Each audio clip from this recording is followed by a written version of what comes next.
do today. We're gonna learn and play. Okay. Sing a song and pray. That's right. God really loves us.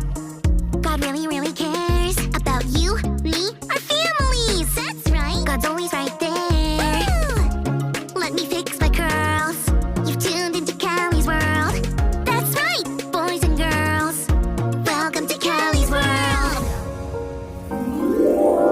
Hey friends, I am usually your buddy Callie, but today I am Callie Caddington, the fastest cat on the NASCAR tracks. My family watched a NASCAR race on television the other day, and it was awesome! Have you ever seen one?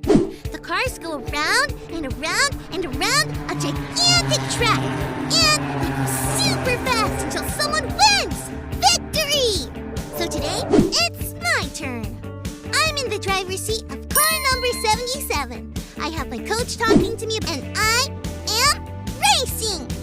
It's lap number 15 of 20, and Callie Caddington is 10 cars back in the lead. He actually raced like hundreds of laps, but that would take forever. Anyway, 10 cars back from the leader.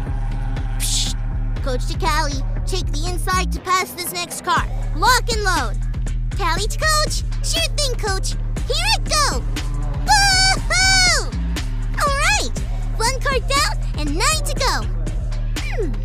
I wonder, what would it feel like to win? Friends, do you know what it feels like to have victory? That's when you win something. Psst.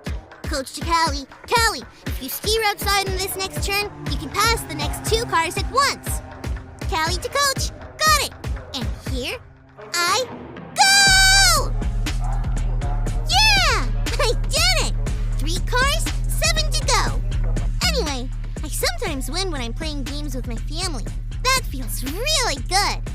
But, I wonder what other ways we can have victory. Maybe the kind of victory that we get from listening to God, like I'm listening to Coach, and doing what God says. I'm gonna keep wondering and keep racing while we check out our Bible story for today.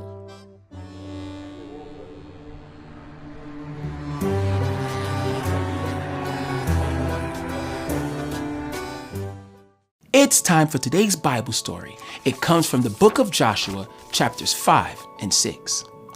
God was going to lead the Israelites to take over Jericho. The people of Jericho had shut their gates and were guarding their city so that no one would enter in it. Joshua was near Jericho when he saw a man with a sword standing in front of him. The man was the commander of God's army. That's like an angel. He told Joshua to take off his sandals because he was standing on holy ground. Then he told Joshua the plan to defeat Jericho. The Israelite army marched around Jericho. 7 priests blew trumpets that made out of ram's horns. The Ark of the Covenant was being carried behind them. They believed that having the Ark was like having God with them. They marched around the city 1 time every day for 6 days straight. On the 7th day, they got up bright and early at sunrise. They marched around the city just as they'd done before. But this time, they didn't go around the city 1 time. They marched around it 1, 2, 3, 4, 5, 6, 7 times. And on the 7th time, their priests blew a long blast on their trumpets. Then Joshua told them all to shout because God has given them the victory. When they shouted, the big walls of Jericho came crashing down. The Israelite army rushed in and destroyed the city except for Rahab, since Rahab helped the Israelite spies. They kept their promise and rescued everyone who was in Rahab's house. The Israelites were able to defeat Jericho and be victorious because they listened to God and did exactly what God said. The walls of Jericho falling down are a reminder for us that with God, there is victory.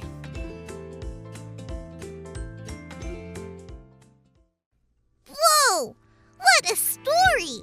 Seeing the walls fall down from the city and being kept safe the whole time must have been a big victory. Speaking of that, while we were checking out today's Bible story, I passed 6 more cars. You know what that means? Just 1 more car to go, and Callie Caddington, the fastest cat on the tracks, will will have victory! I wonder. Friends, do you ever talk to God when you're trying to win something? Like a game? Or a race? Or anything? No matter what it is, you can always talk to God. I even prayed to God during this race. At first, it was because I wanted to win. But I'm going to leave it up to God. Win or lose, talking with God is like the best victory ever. God, thanks for, well, everything. Thank you for the victory you gave Joshua over Jericho. And thank you that story reminds me of the victory you gave to us all the time, just by being with us. I'd sure like to win this imaginary race, but if I don't, it's okay, because we still always win with you, God. Amen. Psst. Coach to Callie. One more car to go and one more lap to go. You're gonna have to fake inside and then steer outside to beat this last car. Got it? Callie to Coach. Got it, loud and clear. Fake inside and go outside. Yee-haw! And there is the checkered flag. That's what they wave at the end of the race. Friends, do you think I won? I guess I'll just leave it to your imagination. Pretend NASCAR racing was super fun. And hearing about Joshua's march around Jericho reminded me that With God, there is victory. Thanks for learning and growing with me, friends. See you next time.